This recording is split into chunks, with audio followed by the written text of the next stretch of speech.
nire 15 urtetako esperientzia jasotzen du eta urte horietako ikasketak herri politikak errazten gabiltzanon lanaren inguruan.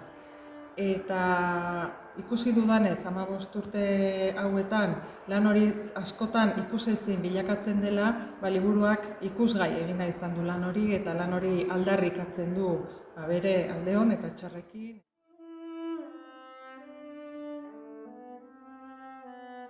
Bilatzen nuena liburuarekin zen nire emozioak azaltzerakoan ispilu bat eskaintzea irakurleari bere emozioekin lotura bat garatu dezan. Alde horretatik nik neureak, esan duzun moduan, anitzak partekatzen ditut, eta bilatzen dudana irakurlearengan ez da emozio konkretu bat, baizik eta aniztasun horretan beretzat esanguratsua diren emozioekin lotura hori aurkitu izan da.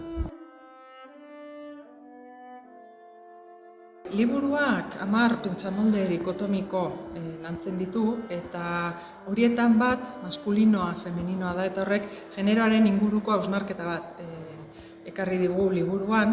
Eta hausnarketa horre lagundu digu sarri generoarekin lotzen ez ditugun hainbat gauza, arrazoia eta emozioaren erabilera, plangintza eta prozesu emergenteena eta beste hainbat generoari lotuta ere badaudela, ikusten lagundu digu.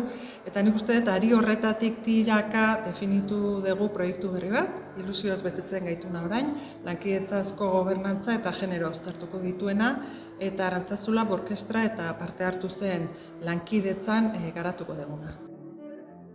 Horran ondatoren bera, tabletak atzez jantzita, marrazki unibertsoan,